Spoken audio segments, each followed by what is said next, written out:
날마다 우리 짐을 지시는 주 곧 우리의 구원이신 하나님을 찬송할지로다. 하나님은 우리에게 구원의 하나님이시라. 사망에서 벗어남은 주 여호와로 말미암거니와 그의 원수들의 머리 곧 죄를 짓고 다니는 자의 정수리는 하나님이 쳐서 깨트리시로다. 주께서 말씀하시기를 내가 그들을 바산에서 돌아오게 하며 바다 깊은 곳에서 도로 나오게 하고 내가 그들을 심히 치고 그들의 피에 내 발을 잠그게 하며 내 집의 개의 혀로 내 원수들에게서 재분깃을 얻게 하리라 하시도다.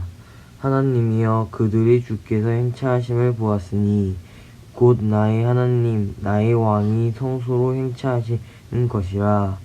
소고치는 처녀들 중에서 노래 부르는 자들은 앞서고 악기를 연주하는 자들은 뒤따르나이다.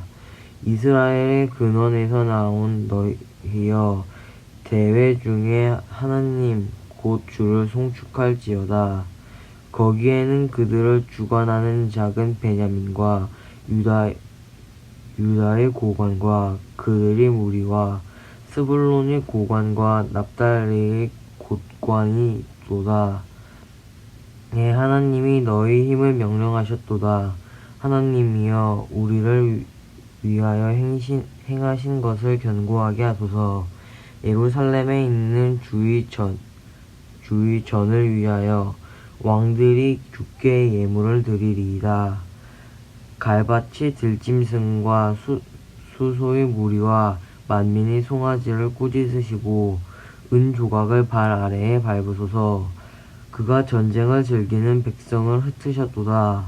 고관들은 애굽에서 나오고 구스이는 하나님을 향하여 그 손을 신속히 들리로다.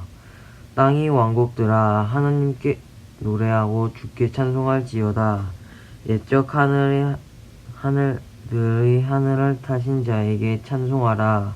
주께서 그 소리를 내시니 웅장한 소리로다. 너희는 하나님께 능력을 돌릴지어다. 그의 위엄이 이스라엘 위에 있고 그의 능력이 구름 속에 있도다. 하나님이여 위엄을 성소에서 나타내시나이다. 이스라엘의 하나님은 그의 백성에게 힘과 능력을 주시나니 하나님을 찬송할지어다. 제 시편 68편 지난 크리스마스에 이어서 19절에서부터 35절까지 말씀을 읽어봤는데 이제 1절에서부터 18절까지는 우리들에게 하나님께서 약속하신 바들을 지켜가는 그 하나님의 관계, 그러니까 우리가 알고 있었던 하나님 그럼 한 분이다 이렇게 생각하고 있었던 그 개념에서 좀 더 정확하게 성부 하나님이 계시고 또 이제 성자 그리스도가 있는, 그러면서 그 성자 그리스도와 이 성부 하나님과 그리고 우리 사람들과의 사이에 중보자가 되시고 또 보혜사라고 하는 이름으로 우리들에게 알려져 있으면서 우리들에게 하나님을 아는데 도움이 되고 그 다음에 하나님의 말씀을 깨달아가는데 도움을 주시는 성령 하나님의 역할, 이런 것들이 이 성경 곳곳에 적혀 있는데 이번 68편 여기에서도 물론 하나님께서 엘로힘이라고 불리우는 하나님께서는 주로 이 우리가 말하는 이 크리스찬들이 부르는 하나님이 아니라 유대인들이 야훼라고 부르던 하나님, 그 하나님이고 오직 유일하신 하나님이라고 알고 있는 그 하나님의 그 호칭을 야훼라고 부르는 것으로 구분을 할 수 있는데, 이렇게 구분이 되는 하나님의 호칭을 부르면서 그 하나님께서 함께 하시는 자들을 이제 우리들이 알고 있는 크리스찬이라고 하고 크리스토라고 부르면서 예수 그리스도라고 하는 그 하나님을 우리는 주님이라고 부르기도 하면서 바로 로드라고도 부르고 그분을 또 야훼와 동일한 아도나이라는 그러한 호칭으로 불렀던 유대인들처럼 예수를 우리가 그렇게 부르기도 하고, 이러한 그 조금은 혼동스럽게 우리들이 호칭을 하면서 하나님을 정확하게 알지 못하던 시대에 자기가 알고 있는 눈앞에 있는 그 하나님, 내가 만난 하나님에 대한 호칭을 하면서 그 이름을 통해서 믿는 자들의 마음에 그 하나님이 자리를 잡으신 거다. 이렇게 놓고 본다면 바로 예수 그리스도를 모르는 유대인들은 그럼 구원을 받습니까? 라고 묻는 질문을 하고 있는 사람들을 최근에 현대에서도 많이 볼 수 있었는데, 그들에 대한 답으로 이 시편 68편에서는 주께서 선물을 받으시고 또 그러한 선물을 받는다라고 하는 행위가 교제를 나누는 것으로 놓고 보아서 서로에게 관심이 있고 그리고 서로에게 상관이 있는 사람들이 주고받는 것이 선물일진데, 그 선물을 배신한 자들에게까지도 그 선물을 받는다라고 이야기를 하고 있었고, 그 배신한 자에게서 선물을 받는 18절의 말씀의 근거는 그들이 여호와 하나님이 함께 있음이라 라고 이야기를 한 그 이유 때문에 바로 여호와 하나님만을 주장하고 외치고 있는 현대 크리스찬들이 바라볼 때에는 구원받기 어려운 입장에 있는 것 같은 유대인들조차도 현 세대를 현재까지도 살고 있으면서 랍빈이 그 옛날의 전통대로 지키고 있으면서 예수 그리스도의 존재를 부정하고 있는 유대인이라 할지라도 그들 가운데 여호와 하나님의 함께하고 있음을 본다면 이 예수 그리스도의 다시 오심을 통하여 심판을 하시는 그날에도 지금 18절에서 있었던 똑같은 일이 이루어질 것이다. 그렇기 때문에 한 번 택하신 하나님의 약속과 또 결정과 그 하나님의 내리신 모든 일들과 법칙들은 하나님의 뜻에 의해서 지금도 진행이 되고 있고, 낮이 되고 또 다시 밤이 되고, 그 밤이 지나서 또 낮이 되니 뭐 하루가 되었다. 이러한 일상적인 하루가 이루어지는 모든 약속이 하나님께서 지으신 그대로 되고 있는 것이다. 그렇다면 이 19절에서부터 그럼 나머지 35절까지 해서 주시는 말씀 가운데서 우리가 이 하나님을 다시 한번 느껴볼 수 있는 부분은 어떤 것이 있냐면, 우리들은 지금 현대를 살아가고 있으면서 그렇게 신성하게 하나님에 대한 그 존중하는 마음이 마음속에 있는가? 그리고 내가 믿고 있다라고 하는 것을 하나님도 감사하게 생각해야 된다라고 하는 자만심은 나의 안에 없는가? 둘러봐야 될 것이고, 그 다음에 지금 있는 이 이유 없이 쓰러져가고 이유 없이 나타난 이 변종 바이러스라고 하는 이 부분에 있어서도 하나님의 창조물 가운데 하나일진데, 이 바이러스들이 우리 사람들이 살아가고 있는 지금 세상에 던져주고 있는 메시지는 무엇인지, 우리가 광야에서 하나님께서 제시하셨던 놋뱀을 바라봐야 하는 것은 아닌지, 그리고 그 놋뱀이 지금은 무엇인지 두말할 것도 없이 우리는 예수 그리스도를 찾으면 그 예수 그리스도로 말미암아서 이 모든 어려움 가운데서 살아나게 될 것으로 믿습니다. 그 이유인 것은 하나님께서는 늘 성경에서 제시되었었던 사건들을 현실에서 나타나게도 하셨고, 또 그것들을 어떠한 상황 속에 있는 많은 크리스찬들과 관련되어 있는 상황들 가운데 그러한 현상들은 재현되기도 하고 다시 비슷한 형태로 바뀌었지만 똑같은 모습으로 나오는데, 늘 승리하는 것은 하나님, 예수 그리스도의 오심, 그리고 그분께서 이루어 놓으신 승리, 그것에 대한 변화는 발생되지 않는다.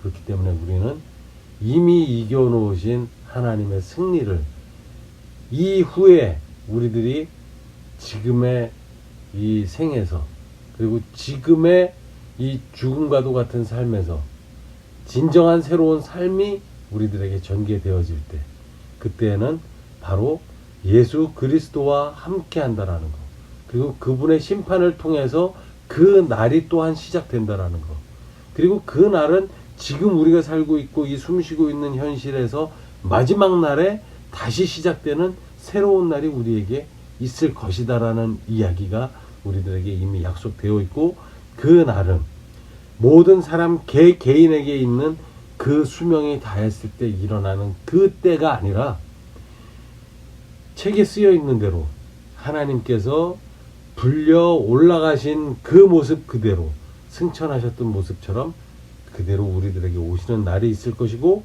그 날을 우리의 눈으로 볼 것이고, 우리는 경험을 하면서 그때에 이 죽어서 이미 땅속에 묻혀 있었던 사람들은 그 땅에서 새순처럼 돋아나서 살아나올 것이고, 그 살아나온 새 생명을 통해서 하나님과 함께 하나님의 나라, 우리들이 알고 있는 새 나라, 새 땅, 들어서 알고 있고 마치 본 것 같이 눈앞에 선하게 그려지기는 하지만, 그곳에는 지금처럼 예수 그리스도라고 하는 이 하나님의 존재가 단순하게 우리들의 눈에 보이지 않는 이러한 형태로 있는 것이 아니라 그들 하나님과 함께 한다라는 것.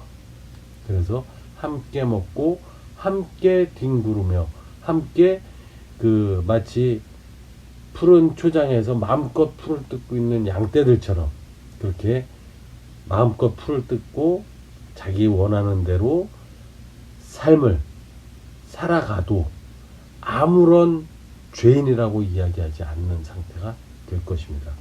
지금 이 68장에서 보면 역시 그 하나님을 나타낼 때 뭐라고 이야기를 하고 있냐면 35절에 보면 하나님이여 위엄을 성소에서 나타나시나이다. 이스라엘의 하나님은 그의 백성에게 힘과 능력을 주시나니 하나님을 찬송할지어다. 이런 이야기를 하는 이 배경이 바로 무엇이냐면 너희는 하나님께 능력을 돌려라. 그의 위엄이 이스라엘 위에 있고 그의 능력이 구름 속에 있다. 이것은 우리 눈에 보이지 않고 있다라는 이야기를 해주고 있는 것이고, 그러한 능력이 있기 때문에 우리의 눈에 보이지 않고 있는 그 주께서 옛적 하늘에 하늘을 타신 자들에게, 여기에 보면 하늘들의 하늘이라고 이야기를 하고 있는데, 이 하늘들이라고 하는 것은 우리들이 간단하게 이해를 하자면 하나님을 온전히 믿어서 예수 그리스도를 마음에 받아 모신 사람들, 이 사람들은 바로 이 하늘들 가운데에 속하는 하나의 하늘이 되는 겁니다. 그럼 이 하늘은 어떤 하늘이냐면 하늘나라라고 할 때 그 하늘이 되는 건데, 그 하늘나라의 하늘은 하늘들의 나라가 또한 하늘이 되는 것입니다. 이 말은 말장난 같은 거로 보이지만은 이 성경 안에서 찾아볼 수 있는 몇 안 되는 재미있는 그 언어 유희 중에 하나인데, 이 하늘들의 하늘이 바로 우리를 구원하시겠다고 하고 있는 하나님이시고, 그 하나님의 그 하늘 가운데에 바로 대비되는 단어가 왕들의 왕, 만왕의 왕, 이러한 표현. 이것이 바로 하늘들의 하늘과 같이 높은 자리에 위치하고 있는 사람이라는 의미에서 하늘을 왕이라는 의미와 같다고 놓고 보면, 우리들은 이미 세상을 이겨버리신 왕이신 예수 그리스도를 받아 모심으로써 우리도 세상을 이긴 왕이 되는 것이고, 그 왕이 예수 그리스도를 전파받고 전파받아서 마음에 받아 모아놨을 때 이 마음에 있는 바로 예수 그리스도가 어떤 분인지를 올바로 알게 해주고, 이것이 나의 삶 가운데 어떠한 의미를 갖게 되는지 그 소중함을 점차로 깨달아가는 사람들은 왕이 되어지고 그 다음에 하늘이 되어지는 것입니다. 높은 자가 되어지는 것이고, 그러한 하늘들이 모였을 때 그 하늘들의 하늘이시고 왕들의 왕이신 만왕의 왕이신 예수 그리스도와 하늘들의 하늘이신 바로 이 주님과 하나님께서 바로 우리들에게 관심을 지대하게 갖고 있고, 그러한 자들의 결함조차도 사랑하시고 그들의 결함을 보충해 주시기 위한 예수 그리스도를 우리에게 허락하시기까지, 그때까지도 우리에게 쉼 없이 성경에서도 곳곳에 하늘들의 하늘, 왕 중에 왕, 만왕의 왕, 그 존재이신 예수 그리스도가 우리들에게는 떡집에 짐승들이 먹는 음식 그릇에 오셨다라는 것. 그리고 그분이 바로 결국은 모든 죄를 맑게 씻어 주실 분이다라는 것. 그리고 그러한 죄들은 바로 우리들에게 있어서 무엇이냐면 죽음과도 같은 것이다 라고 성경에서 이야기하고 있었는데, 그 죽음과도 같은 죄에서 우리를 구원하시겠다 라고 하는 것은 죽음에서 건져주시겠다. 이제 올해가 얼마 남지 않은 마지막 주인데, 이 주를 통해서 하나님께서 새로운 해를 통해서 우리에게 계획하시고 생각하는 것이 있으실 것으로 보고, 우리들은 그것이 무엇인가를 열심히 생각해보고 집중해보고, 또한 새로운 한 해를 계획할 때 그 마음 가운데에도 하나님의 우리와 함께 하심을 굳게 믿는 믿음을 다시 한번 되살려야 할 것입니다.